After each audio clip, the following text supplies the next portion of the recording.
Hello everybody, welcome to episode 53 of the Contest Round podcast. My god, I said to myself I wouldn't mess up the number because I did get the numbering wrong. I said last week it was episode 51. It was not, it was 52. So this is episode 3 of the Contest Round podcast.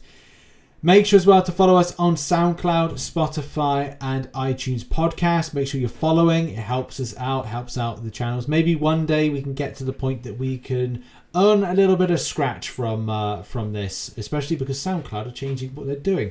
But we won't benefit. So make sure to follow and all that stuff, and make sure to listen each and every week. Now, I'm not alone in doing the podcast. I'm do this with my co-host, Mr. Dan of frontlinemcoc. You can find him at www.frontlinemcoc.home.blog. Links are always in the bios. Make it your homepage. Dan, hello. Hey, Rich. Happy Friday. It's update week. It hit hard.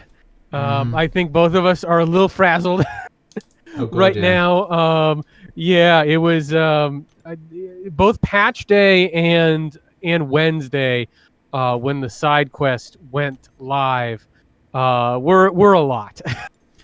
Yeah. To put it mildly, I woke up on Thursday morning feeling pretty exhausted after getting through all that. But we're here. I think we've gotten through a lot of drama, a lot of updates, twists and turns up and down this week, but I think we're in a better place as of right now. So I'm feeling pretty good about where we ended up, but it was quite a road to get there, to say the least. I don't even know.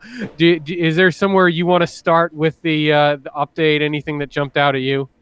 No, I'm actually happy. Like I thought I'd kind of start going, Dan, I've had to make another video on the side event and stuff. But I just thought I think this month was the case because of the kind of not boring, but kind of like staggering nature and kind of there wasn't really much on in the last couple of weeks. I've kind of felt like I've been preparing for something as opposed to like. I mean, I was generally frazzled. Like, I was exhausted on Wednesday in any case, but then when it came to just like coverage stuff, Thursday I felt like a zombie. And today I'm just getting some kind of like semblance. But I've had to kind of and this is the difficult thing because of covering this is for a full-time job. You have to end up taking a bit of a back seat and I need to do Uncollected and I need to do Cavalier. But how did you find? Because I know you put out content and you put out some great content and thank you. That's right. Because the way that you kind of broke things down was actually kind of I think one of the best ways to do it. The way you said you go in this tier and then you do it for X amount of times and then you go to the next tier and do it. I just felt like that was a bit more better explained. Yeah, I was, you get these descriptions for these side quests and I'm always trying to answer everyone's questions. And after I did it, it turned into this long, I think Chunky B was joking oh, look, you wrote 9 whole paragraphs about the side quest. And I was like, as I was reading it through in my proofing process, I was like, man, this is a lot. I really need the too long didn't read version of this. How can I explain it step by step and as little as possible? I'm still going to keep everything as all right, for people that have specific questions on sections and want to know how I'm going to have that. But it's how can I get it all on one screen with as few words as possible, the steps you need to take in order to do this correctly. Yeah. And that's where that came from. And it's been shared around the community quite a bit. So, I guess it worked, so I'm happy with that. I mean, I kind of dig the setup for this gauntlet that you progress through the month, and we're not going to see that hardest level of difficulty until the last week. Yeah. But there are some pitfalls if you spend your feathers the wrong way, if you didn't start off by buying the caskets, if you didn't know that, and you start at tier 1 instead of tier 6, that doesn't help you. So I was really worried about that because I think people get very frustrated when they feel like they're not approaching this content in the most efficient way. Yeah. Because Kabam gives us the rundown of the event, but they don't give us the instruction manual. And I could see a lot of frustration on Twitter leading to this event being launched about like what should I do? Not what can I do? What should I do? I think that's been bubbling up over the last few side events, last month aside, because it was so straightforward. But I think since Mutant Treasure Island, this has been a trend of how do I play the side quest. And, with that one, you had people worried about getting banned at the beginning. And then with Jubilees, it was like, well, if I play the wrong arcade, I'm screwed. People didn't like that. Yeah. Very much worried about screwing up the side quest, and which is not good. You want people enjoying the side quest and getting the rewards from it. And then on top of that, I felt a little bit like Nostradamus on this one. I put in my final thoughts, be careful when the event goes live. Maybe don't jump in right away. Yeah. And because it had so many moving parts, I was genuinely worried about it being bugged at the start. I wasn't trying to be negative about that, just realistic based on what we've seen recently. Yeah. And sure enough, I went in to test it right away and immediately got locked in Tier 1 despite buying all 5 caskets and following the instructions exactly. So, that took about 24 hours to sort out. And if I was just a player, I wouldn't have gone in immediately. I wanted to go in to see if it was bugged so that I could tell everyone to stay away if it was in fact bugged. Yeah. Which it was. Yeah. So it's tough, right? Because these events are hard enough to understand if they are working correctly from jump. If you add in the level of it's bugged, am I going to get banned? Am I going to screw up? Am I going to lose my feather? Am I going to miss out on rewards? Is it safe yet? Like that, it's just the chaos reigns at that point. So I was feeling my line chat a lot, try to help people out there and on Twitter, and I know you were doing the same. Yeah, I just wonder whether or not, I know this year's been, or say in the last 12 months has been this kind of like a new type of, let's call it complex delivery of side events. Yes. And yes, for sure. You kind of go back to those ones that were a bit different, not kind of like kooky weird ones, but the ones where there was elements. I know we've got this before. We've had a Valor store, or we've had like the store type narrative to it.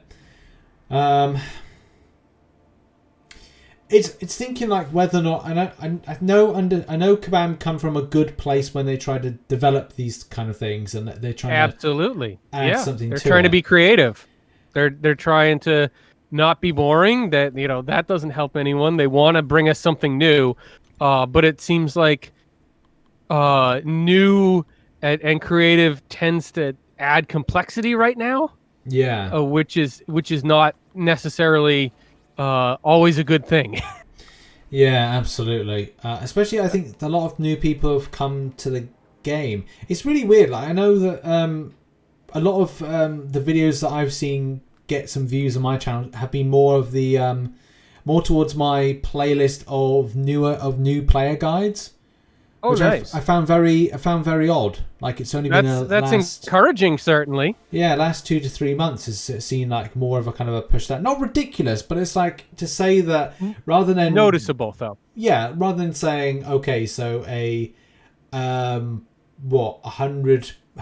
kind of like downloads a day, it could be something like more than that, like 1,000 plus a day kind of thing. Mm-hmm. That could indicate like a new kind of like breath of fresh air to the game, and that's what I want to see. I want to see more people picking up the game, but I guess Absolutely. That's the thing. Like, at times it's good when Kabam do the months where it's not so confusing. And with this particular update, there's been something that's returned that I loved. I love these little ones, these little grind ones. I think we did one with, it's either when they put it into things in solo events that you can grind out, sometimes with a rank, sometimes not. Yeah. So we had in the past things like, I think it was Coral back in June 2019. We had it with, I think, Valor. I definitely think we had it with my Mad Titan vanquishing blows. But the vanquishing blows. Yeah, We've had wasn't there like a Black Widow one where it was like Red Room targets or something like that? Yeah. With this kind of like currency grind element to it, which I do really like. I love it returning back into solo events, but and it's good that Kabam acknowledged this, but that 832,000 832,000 point milestone that they were putting out to begin with. Yeah, the first one. Yeah. Oh God, that was so hard. That was a bit much. Oh God, yeah. Because I said like, all right, like whatever happens, but I'm not trying to hit that. No, exactly. I'm very can't happy worry about that they changed it back. Or not changed it back. Yes. They changed it. Because I did a video to compare off the 2018 versus 2021 when we had the last vanquishing blows, or the last time I remember the last vanquishing blows. It took 75 hits. So 75 75 goes, 75 fights, sorry, I should get my words out. It was 75. And you had all the milestones done, and you got 25 units, you had health potion, level 2, and you had the revive. This time you don't have any of that, but we do get that 5-star signature stone, and we do get the 10 units. However, though, for 40 fights in comparison, I will take. I know there have been some people that complain and said, like, well, it could have been better than that, and it could have been this, could have been that. But if Kabam didn't change anything, I think we'd be more pissed at them over the subject. So I'm glad they made it 40. Yeah. No, I think that's better, and for a lot of active players, certainly those that are doing anything in arena, they're going to hit that. Yeah. And if you are really low, I'm talking really, really low, like you haven't even forged your own first 5-star, then you can use 4 stars and use it on lower content. But as Dan said, you'll probably end up smashing it regardless this month. With the Gauntlet itself, I think we're very early stages, so none of us have been able to get that opportunity to even get past tier 6 at the moment to kind of experiment. So I don't know what it's going to be like, but tier 6 had 5 stars. I wonder, what do you think it's going to be right at the very end waiting for us? I mean, not that tier 6 was hard, but there could be some significant scaling there. I assume that they're going to stick with the Asgard Thor theme. Yeah. So if Korg is still there in tier 10 and you don't have Namor or Omega Red, that could be an issue. God, yeah. Right. That's one that worries me. That's probably the number one that worries me. You can do some stuff with Thor Ragnarok to make him annoying, but Korg is such a specific matchup champion that if you don't have one of the top handful of options against him, he could be a legit roadblock. And where there's no Cavalier objective, all that T5CC is in the extra runs of tier 10. So they're going to be there's not 10%. It's you can get a total of 20% T5CC from the side quest, 6% from the final casket, and 14% from the 7 runs in tier 10. So you do have to maximize the gauntlet to get the amount of T5CC you got last month from the monthly quest. So you do have to keep that in mind. I expect the same champs. I just expect more vicious nodes and higher health pools. Yeah, that's going to be a concern. God, we only have to do tier 10 once, and then I guess that would be repeating on tier 9 if anybody has any leftover feathers or need. Right. Yeah, you're gonna have that choice when you reach tier 10 to either continue with 9 or move up to 10. You just have to move up to 10 if you want all the T5CC from the event. Right. But the most of the rewards are in the caskets, which is nice. Yeah, that's good. Then what happens? Because the way that I see it is like, Do we have any left over from the 35 feathers? Any leftover runs? Well, you have you can do up to 7 runs. With the last 7 feathers you can use on tier 10. That's the way you look at it. If you maximize the event, you reach tier 10 with 7 feathers left. Are you able to repeat that though? Yeah, you can repeat it. But yep, that's what's intended. Yeah, that you repeat to maximize the rewards. You would repeat tier 10 7 times. But doesn't that give the tier 5 class catalyst? It does, yeah. So we get multiple tier 5 class... is it the 2%, yeah. 2%. Yeah, so you get 7 of the 2%. That's where the Cavalier objective went. Right, yeah. The T5C from that went into the extra runs at tier 10. Yep, so that's where you get it. Check out the guide. Just be careful. I think it's a cool event. I like the rewards. I like what's in the caskets. That's pretty cool. I do think that this brings up sort of the issue that people have with some of these side events where people think they're being tricked and they don't like to mess up on their entry fee, like we saw with Jubilee's Arcade. I think people want the choice more at the end where I want to buy these rewards in the store versus those other rewards. Because if you screw up at the store, you kind of feel like it's on you. Yeah. Like, oh, I should have bought the stuff I wanted first. Like, that was dumb. Where this is like, why would they put in an arcade with 2 stamps instead of 3 stamps? Like, yeah. Like that just feels bad, man. As Katie Candy likes to say.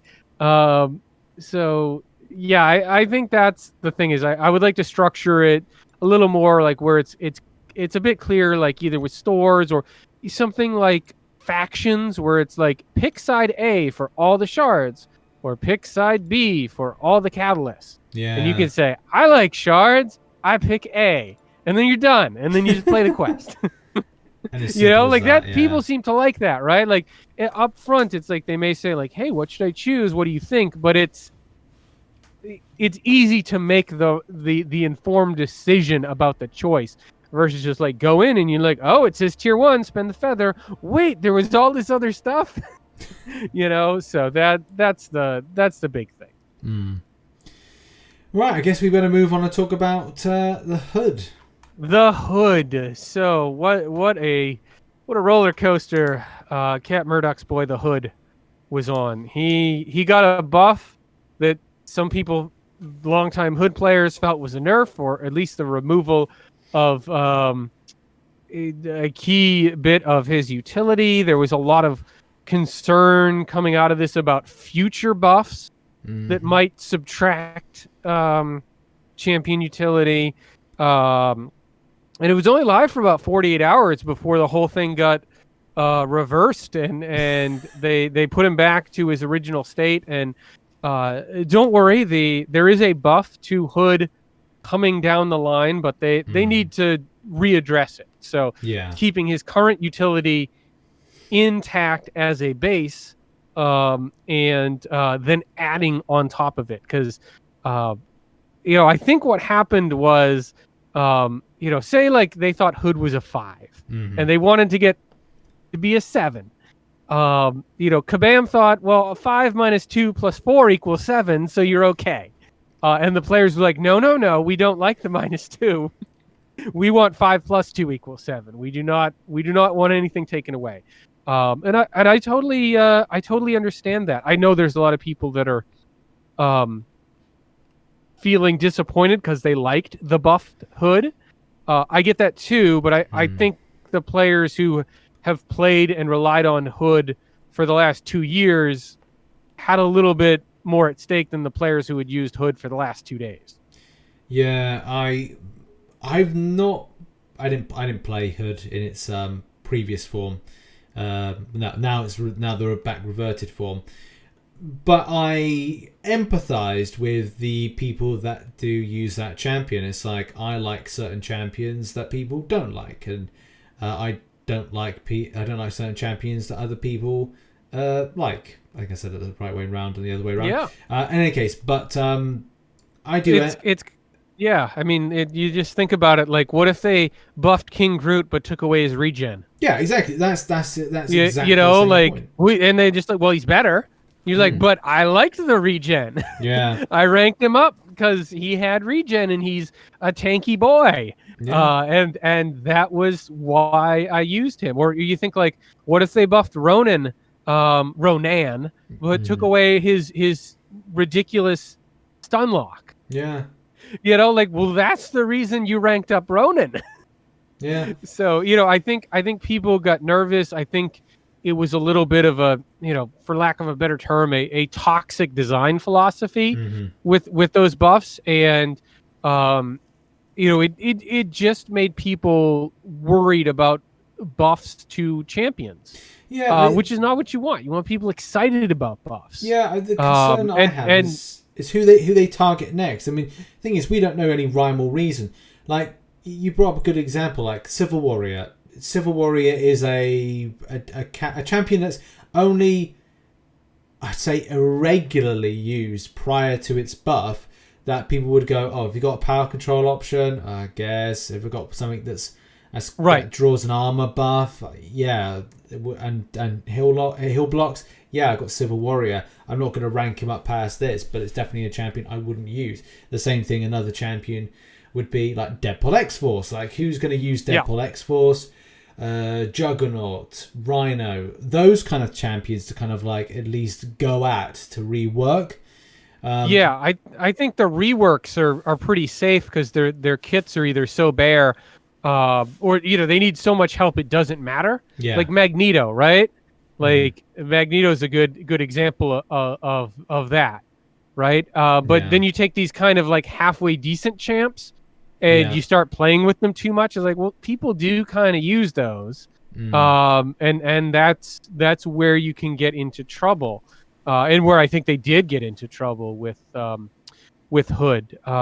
Next month is supposed to be the two big reworks. Yeah. April. So you would assume those are, like Angela clearly was not a bottom tier champion before the buff. She seems really good now. I wish I could pull her. But this should be. We don't know who it is, but this should be from that Rhino, Juggernaut, Miles, Black Panther. Although I don't think it's going to be those. OG Captain America, like that pile. Yeah, exactly. Of champions. It should be two from the worst of the worst. That get a big buff, the big rework next month. So hopefully, that's the case, and they're good buffs. I mean, a lot of these buffs have been really good, but they do need to respect player investment, and I think they made the right decision. I've seen a lot of misinformation about this, like Hood was not reverted because he was too good, or he was going to break the game. Like, he just stopped. Like, that was not it. It was about respecting player investment, which is what pretty much unanimously what the CCP recommended when we first saw the new champion spotlight before it went public and before anyone had even tested it. The consensus pretty much on the feedback was it doesn't matter how good this new Hood is if you take away his best bit of utility from the old design. Like, this is not what we're looking for. And we kind of said, like, this is what we think the response is going to be, and the public response was pretty much lined up exactly with what we were saying. Yeah, I think that it's a difficult one. Like, for anybody that kind of doesn't understand the way that these kind of like buffs and whatnot go down, is we in the CCP do not get an opportunity to get a lot of these. They normally get put in with the game literally on the update. So when you get the update is when we would get to test around. And not to say, like, if we had heard and went, oh, this is great, it still would be that fundamental thing of going, it's changed the champion in a style that you would have known prior. Like with Magneto. Before Magneto was buffed, nobody would have thought to go parry, charge heavy, build up to an SB3 and smash the living daylights with a nice shrapnel bleed. So kind of changing your narrative of play, and as well like how you understand something that you've played more regularly is kind of like a big kind of like slap in the face. And you kind of like have to adapt as quickly as possible. So it's a shame that we didn't get any time to kind of experiment around with it, but I think as everybody came to the conclusion is that this was not right and needed to be reverted back. Also, the regeneration situation and the bullet gain situation. Yes, that complicated stuff. Yeah, that really did. Because then that's the thing. I was sold. I think I said in a follow-up piece to kind of like after the buff, going like, I enjoyed Hood in its broken new buff state. I probably won't, because I don't know any. I have no interest with the kind of the reverted version. If it comes back and it's changed to top end some damage, I will have a look at it and maybe then consider any further options. Because I was ready, under the state that I thought the regeneration and the bullet gain, to actually give this champion up to a rank 5.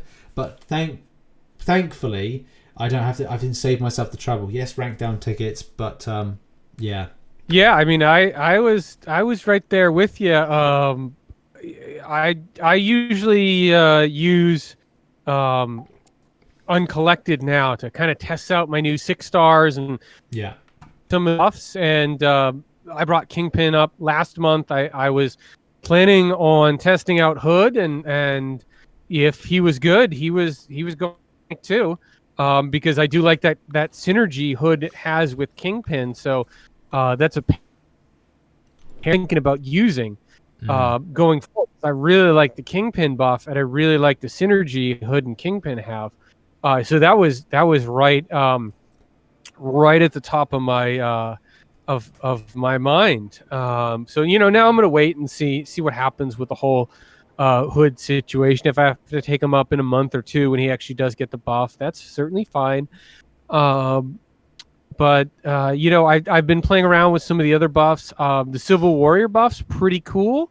I think he could be amazing in incursions, especially with buff cornucopia, because you're getting all those armor up buffs, and then you switch them to Furies, which means it's a new type of buff, which will trigger it again, and then you get more armor up buffs. Like that could be fun. Yeah. Plus, they've got some new hacks and incursions that are that's very cool. armor up specific. So that Civil Warrior could be having his day soon. Yeah, let's quickly have a little talk about incursions, because it's been a while since we've gone and did a little incursions grind. And we'll have to do that soon. Yeah, we'll have to get something on the calendar. Yeah, I'm just trying to find the there we go, incursions update.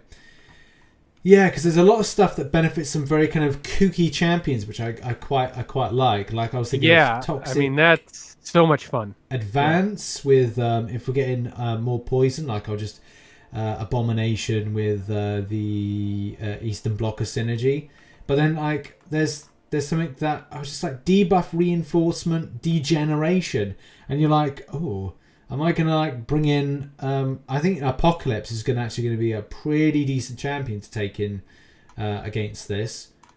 Yeah, especially because he benefits a lot of things. I mean the increased stun duration, like that's cool. I like some stuff with Power Sting. If they have 3 or more Power Stings, Taunted, and Special 3 locked, like that's pretty crazy. Yeah, that's fun. So I love what Kabam Tipped and the Incursions team are doing. It's fun that they your dungeons, it felt like went sort of dead on the line for a long time, but Incursions, they've been playing with it a lot and really using it as kind of a sandbox to test out buffs, and so that's cool. One thing, maybe even better than the hacks, is the increase of the Dark Artifact cap from 55k to 125. That's a really big deal, because I know a lot of people that got capped out by mistake and didn't realize it. Yeah, it's very easily done, and as well with the extent of cost when it comes to getting 6-star shards, which that's what some people are kind of like enjoying that as a means, especially if you're like a free to play player. you may feel like your 6-star shard acquisition may be kind of like lacking, and like doing something like the incursions might be a good opportunity to like store that in, especially those that want multiple chances for multiple crystals. So if there's something down the line that Kabam could increase the limit of crystals, is it still limited to 2 or is it expanded? I think two was the increase. 2 was the increase. So yeah. So that I think that's staying. I'm using it for the 6-star shards right now. That's been my main priority. But it's good to save up though. Maybe you don't want the shards, or you want to see what the new pool is. Yeah, so you can save up and have more and be ready to go right at the start if the champion you want is in there. Because sometimes they have those rare champions. Maybe Scarlet Witch will be in there next time. Maybe Wolverine will be in there. You don't know. So it's always cool when those rare champions are in there. Are you prepared for Jubilee Super Skrull? Oh, I love that typo. That typo was funny. Let's see if they've corrected that. No, they still haven't corrected that. I think somebody even said that to Kabam Boo and said about like Jubilee Super Skrull. Something was changed though, because I think it gave the impression that Kabam Mike edited the post. Oh, right, so it's him at fault. So I think it was edited because it gave the impression that the 6-star signature stones were generics rather than crystals. So that had to be changed. Yeah, that had to be corrected. I am excited to try to get a few of those. So I think that's a nice addition to put that in there. It's nothing crazy, but we're always talking about getting more 6-star sig stones. So I'm all for it. Yeah, I definitely think I could do Zone 10. I would need to get, I think, some of my champions rank 3 to 6 stars and just like a lot stronger. Maybe then that's going to be more possible down the line, but I'll have to give it a go, I think. Okay, yeah, it'd be cool to see if someone goes for 20 on a stream. Oh god, yeah. That's going to be mad. That's going to be a mad challenge. I expect that'll be Laxi and Yeet. Yeah, probably. We better talk about Mangog quickly. Mangog. I haven't had a chance to play him. I know you put out a video. How are you feeling about this big boy? I didn't really enjoy him. I think it's because I'd always try and play with non-suicide like dynamic of playing it. And I guess that's really not where the top end of damage was coming out. I think if I had suicides on it, it would really kind of feel that there was more top end of damage. Yep. There's usefulness there. I think it's definitely going to be an option for taking into the... It's going to be a really strong variant option. If you wanted anything from variant 2 with the XL champions, variant 5 with the Mystic as a Mystic champion, and variant 6 as the hashtag villain champion, you will have some useful utility then. That's good. Utility. That's always good. Some paths, I think, in definitely like Act 6, Act 7, nothing really that stands out to me that's just, in a personal sense, I just didn't really enjoy the rotations. Gotcha. Just trying to so it just felt like I always had to rush to build hatred, throw the SP2, channel the heavy attack, try and redo the heavy attack in order to do a little bit more damage, and then try to reapply it all again. It just felt like I was just repeating the same process rather than doing, this champion could be used for something to kind of, I'll throw the SP2 now to deal with this. I just felt like I was kind of like trying too hard to give the most damage output, as opposed to considering the champion for power control off the SP2 or SP1 and other types of elements of the player, the champion. I just think the more that I was kind of like dialing into that, the more that I was just getting quite bored with it. Yep. And I wasn't really seeing, as I said, I wasn't really seeing like huge numbers that I would have liked to have seen with the champion. But for me as well, there's another problem that I'm just getting a bit bored with, like the repetition of champion builds, and they're either the same or similar elements to them. Not to say that every single champion every single month is exactly the same, or mystics that release are exactly the same, but a lot of the times you hear people saying the cosmic version of this, the Dragon Man 2, and like even someone said like to me, oh, you'll try something about trying out going up against Dragon Man, and it's like, no, that's Mangog. Oh yeah, Mangog. And it's like, I think that's the problem. A lot of people are getting confused with the amount of champions, and like, is it repetition? It's not 100% repetition of build. Sure. For me, that's just how it feels at times. Like these new champions that are being put in, I'm just like, could we just stick to one champion a month and just kind of like slowly roll them out, rather than kind of going like, it's a mystic champion. Does it have this, and this on the checklist? No. Can we add these other things in that are similar to this other champion? That's just how I feel at times with it. Yeah. Well, he's going to be in Arena next week, and then we'll have to wait and see for see what your thoughts are on the bearded one, Odin. Oh yeah. When we are free to discuss, the Allfather himself. Yeah, so, I've got. That reminds me, I've got to look into that. Yeah. I got to prepare my videos. Oh yeah, you gotta. You've been waiting a long time for Odin to come to the game, so yeah, we know you're gonna be ready to go to talk about how he's doing.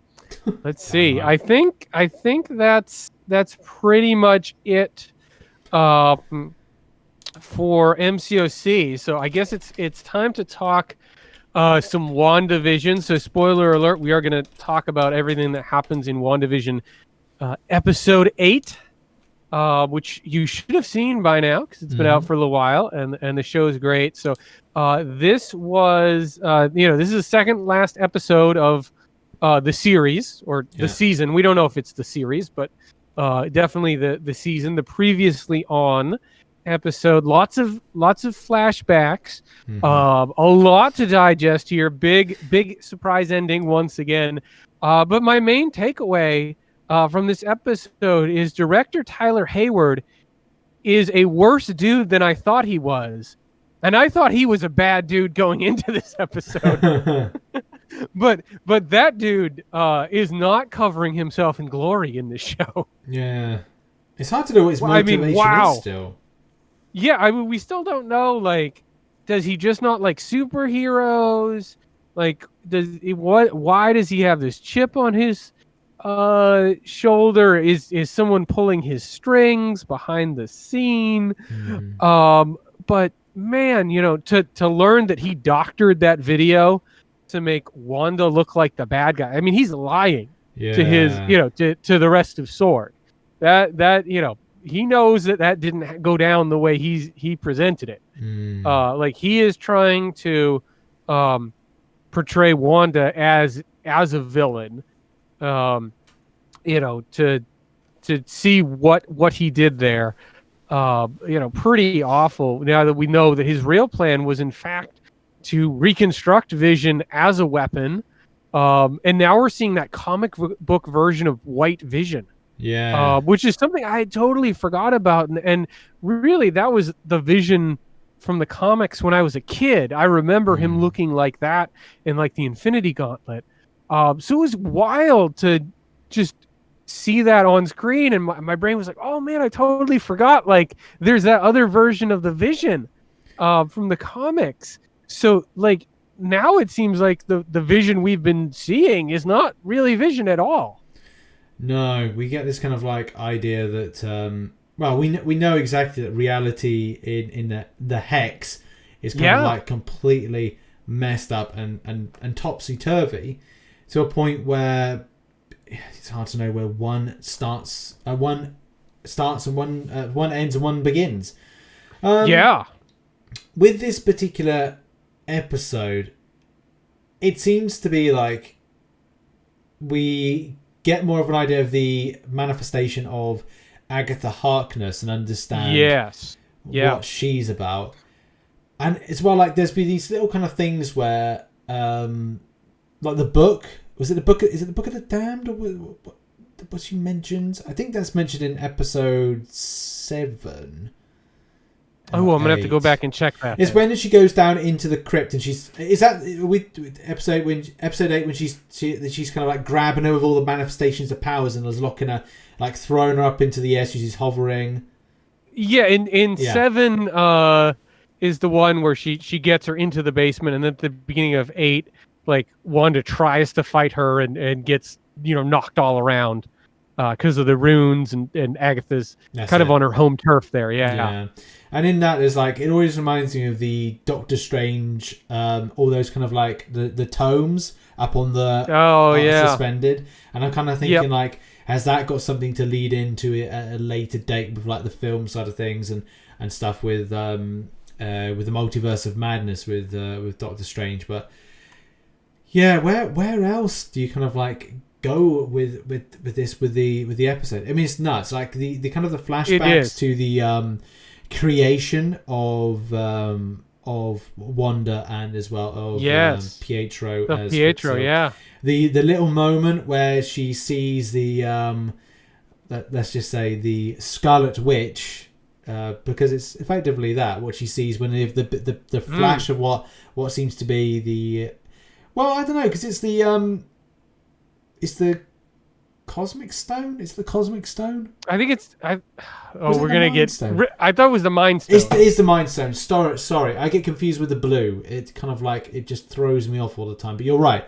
That's what she sees. The Mind Stone is kind of showing her what she could be, effectively. Or what she's going to be. Or what she has to be. Or her like potential. That. Or, it's... again, it's sort of... I know it's just a silhouette, but you still keep going back to Scarlet Witch Sigil when you see that, and you're like, okay, like, are they going to drop this character on us? Like, after the show's over, we still don't know. Yeah. I mean, it was kind of crazy to learn about Agatha's motivation and take these trips down memory lane and kind of get the lead into Age of Ultron, say that that in-between period in between Age of Ultron and say Civil War with Wanda and Vision kind of getting to know each other, and it just, if it wasn't heartbreaking before, man. Like I mean, it's just like, how much more can Wanda take? And she's got Sword going after her, and Agatha's holding her kids hostage, and we have no idea how Hex Vision is gonna be when he finally gets back to her. Like, I mean, episode 9 is setting up to be something wild. Like, are we gonna have Hex Vision fighting like rebuilt Real Vision? Like, that's gonna be insane. I mean, I'm super hyped. So I haven't watched the episode yet, even though it did come out a few hours ago, just because I wanted to be able to talk about it fresh. But it's just like, they have a lot to do in episode 9. Yeah, they do. I've seen it. But I'm not it's crazy. Anything. Yeah, no, it's of course, the other big takeaway, fake Pietro. Right? Like, okay, so it's all right. So it's not that universe Pietro. We kind of knew that, but like, who is this dude? He still has memories and powers. Like, where did these all come from? Is that all Agatha? That seems like a lot.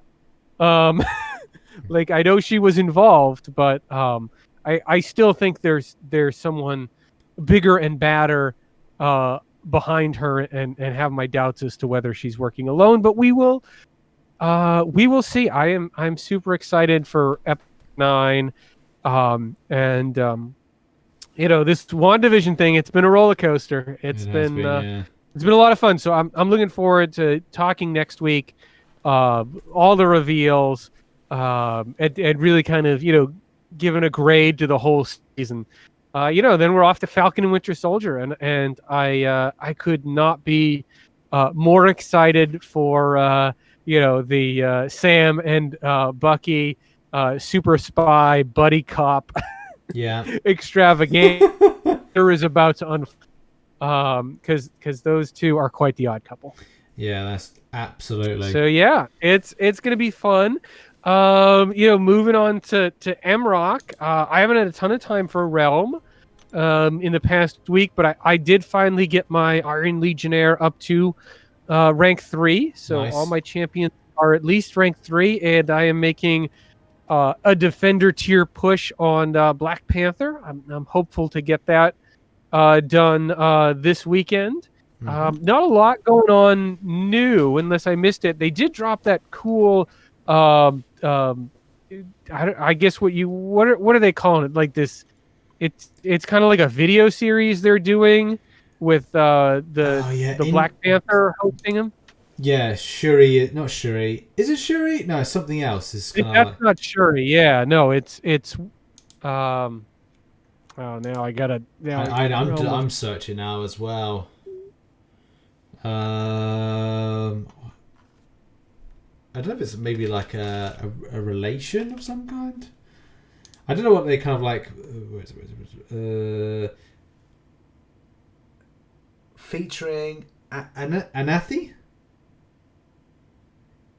Okay, yeah, and it's kind of like the news of the Battle Realm, and it's like she's hosting a TV show. Like, the video promo spots are like really cool. Yeah. It's like, okay, like let's kind of get some more stuff in the game to match that. I think there's we're still kind of talking about the same things, right? Like playing Iron Legionnaire and like a 400 or 500 battle rating this past week. I'm kind of like, okay, like some of this matchmaking, some of these people I'm getting matched with on randoms are pretty rough. Once you get higher up, though, it clears up a little bit. It's been tough. Yeah, I've enjoyed myself so far. I do find it difficult to keep up with the drive. Like, I'm in an alliance now where the push is we push the furthest. Like, this is a case that for the champion advancement, the lads want to do a top top 5 in the world, which is it's so like top 5 is getting a fully formed epic crystal. Yep. Which is that's pretty good. It is pretty good, but it requires a hell of a lot of kind of grind and effort to do. But like I've been keeping up to date and like doing all my dailies. I haven't missed a daily this week, but I found it very difficult trying to balance my contest grind because it's basically like the main bread and butter of this channel, but is kind of like well, I don't know. I do have a second channel, but it's like my time has to be very carefully placed with what I do. So right, it's tough to balance really to be competitive with the game because I do feel I'm missing out on extensive grinds I need to be doing with Realm. Like, other people in my alliance are now at a point where most of their champions are all 1,250. I'm like, yeah, I need to get up there because it's like in order to remain competitive and also to kind of like sort of keep my spot, but at the same time my gear needs to be up as well. I need to do the grind to get the gear to then stay competitive. Yeah. And it's a balancing act, really. It's a balancing act of how deep you go. Yeah. Totally understandable. Only so many hours in the day. Yeah. Yeah, hopefully, I know that they would say like we've just had a big update. At the same time, it sounds like you guys at the top don't have a ton of stuff to chase right now. Correct. Besides, say like, okay, we're gonna push for this top 5 in this event, but all your champs are level 30. Mm-hmm. You've ranked up your gear. You're trying to get some better gear, but there's only so much you can control about that. It's for me, the most fun I had in the game was when Super Soldier came out and that push, like, okay, like let's get higher in Onslaught. Like, I want to get this guy, and then you've got this brand new toy to learn and to level up and feel like you're moving up. It's like, okay, got something I got to go and acquire and push up to defender tier. that was when I was having the most fun. So it's kind of like, where is Thor? Yeah, exactly. I want Thor. I want to be chucking Mjolnir around the battle world at people.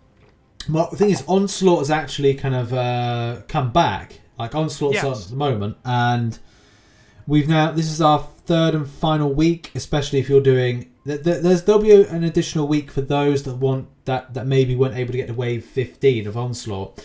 So, I'm going to try and do that today, and that will give me the rare weapons. That's what it is this time. It's rare weapons. So it's a rare version of the proton cannon, and it's a rare version of the storm cyclone flail, which are two pretty cool pieces of kit. More so if you got them at like rare and above.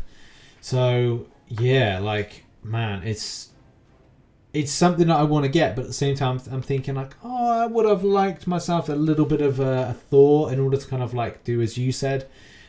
Chucking around and as well lightning, maybe kind of flying over stuff as well, because that's another thing, similar to Iron Legionnaires SP1 when he gets to go up in the air and fly around the battlefield. Imagine doing that with and just kind of flying up with Thor around. Oh yeah, I mean if Thor doesn't have an SP3 that is straight out of Infinity War, like in the Wakanda scene, where he just jumps up and it's lightning and all the bad dudes are falling back.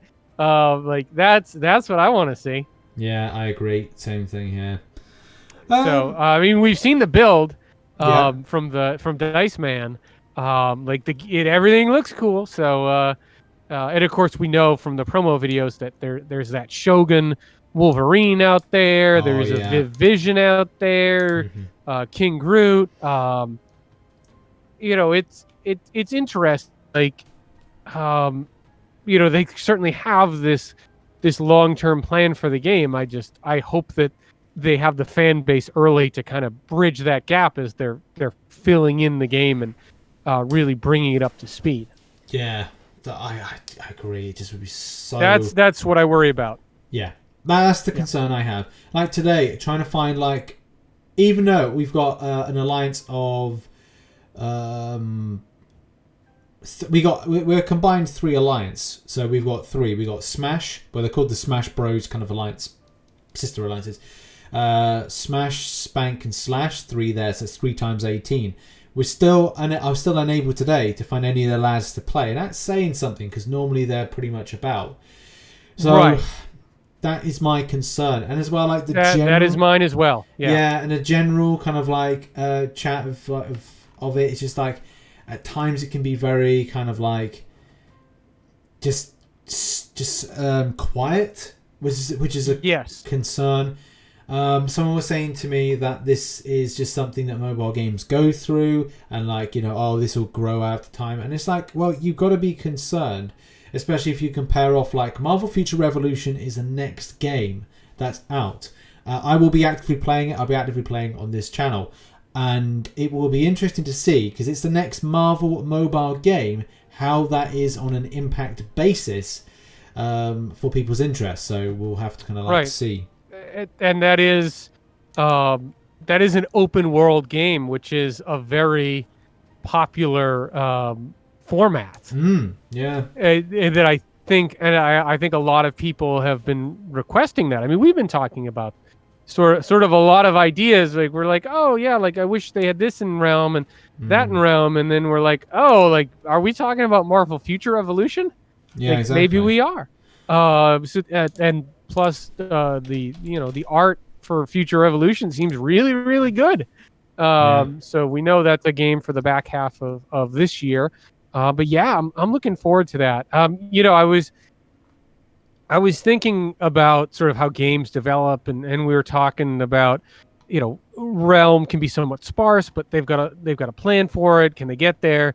Mroc was much the same. You look at a game like Pokemon Go and how that game has grown. I played a lot of that at the beginning, and then sort of went away for that. And then when my son got into Pokemon, I downloaded again, and my account was still there, so we just continued.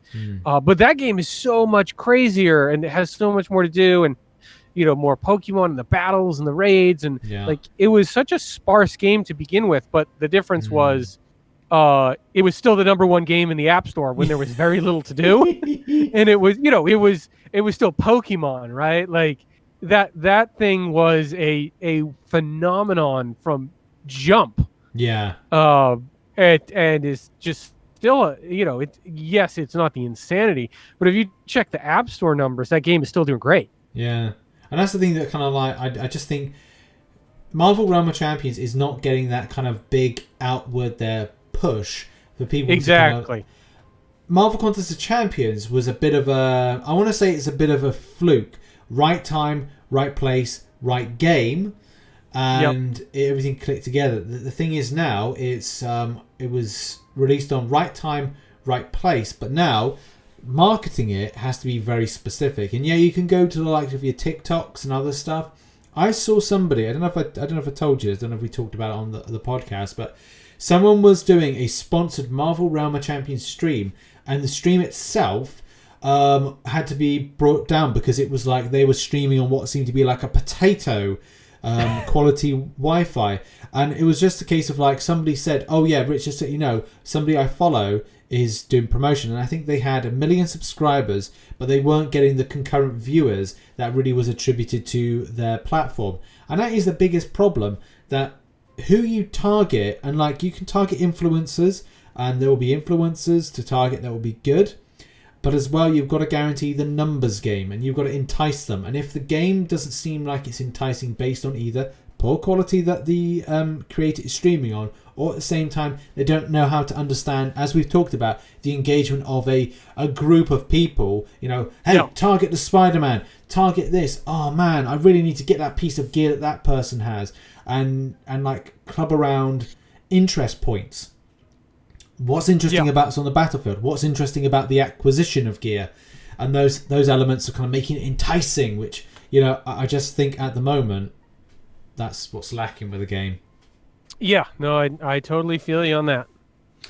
But we will keep our eyes and ears open, and we'll see what's coming down the pike on the next update. Hopefully we'll have some news pretty soon. Yeah, absolutely. A new month, a new update, maybe some more themes. New month, yeah. Yeah, brilliant. Yeah, so what's up for this week, Rich? You trying to hammer through Uncollected and Cavalier per usual? Yeah, target is Uncollected by when the podcast goes out Sunday, and then it's a case 100% Cavalier 1 week from that point. That's my targets, and it's back into Act 6.3 to 100% that. I've dropped my 7.1 guide as of yesterday, so it's Sunday this goes out. Yeah, I decided instead of doing Abyss, I was going to commit one path a month to Abyss. I'm actually feeling that I get more of a what's the word? When you make a small win, I can't remember what it is. The gratification, or the celebration of doing that, and I did. In space of 2 days, 5 paths per kind of like, I did that 6.3.3, did 5 paths of that, 3 one night, to the other, and I just felt like, do you know what, this is actually not too bad. I haven't lost quite so many units. I'm going to get back in and doing this, and I can also finish my guide, because what I've been doing is doing a 6.3 write-up, but going back to test out my theories against these different things. So, nice. What are you up to? I am going to finish 7.1.4 this weekend. I've got 2 paths left. Been working through that. Just been waiting. I need AQ to end so I get Human Torch back. Yeah. I think I need a 6-star Human Torch to go with the 5-star, just because you read some of these nodes and you're like, yeah, Human Torch. Yep. Okay. I'll just wait. I'm not gonna try to be a tough guy and beat it without him when he is clearly the answer. But yeah, I've been enjoying getting through 7.1.4. I just did that path where it's like the tech champions with the armor up buffs can like stop the cold snaps. Right. That was kind of a fun one. I did the Darkhawk Nova thing, and Warlock was of course ridiculous. And you get the Fury buff if you're immune to like the debuff. So you have the armor up buff, and you don't get the cold snap, but instead you get a Fury. Like that's just fun, and it has that's the one where the boss it's Caustic Temper, but there's a way for the Juggernaut, right? The Juggernaut, but you can get Fury with any character. Yeah, so good. Cap Infinity War for that one. I think that was the one that I liked using, but I kind of like. I just have a look at my notes of what I used. I think I had that. Then there's a few others, and even on that path, I think I ran Warlock with an Ultron because I was like, I did the Vision thing. You did the Vision thing. Oh, nice. Yeah, nice. Same thing. Nice. That was such a fun path. Yeah. Right, that has been a podcast. And make sure to catch us on the platforms as said as well. Catch Stan, links in the description to his site and as well his Twitter. And we'll see you next week for episode 54. Yeah, yes, 54. Thank you. Bye, everybody.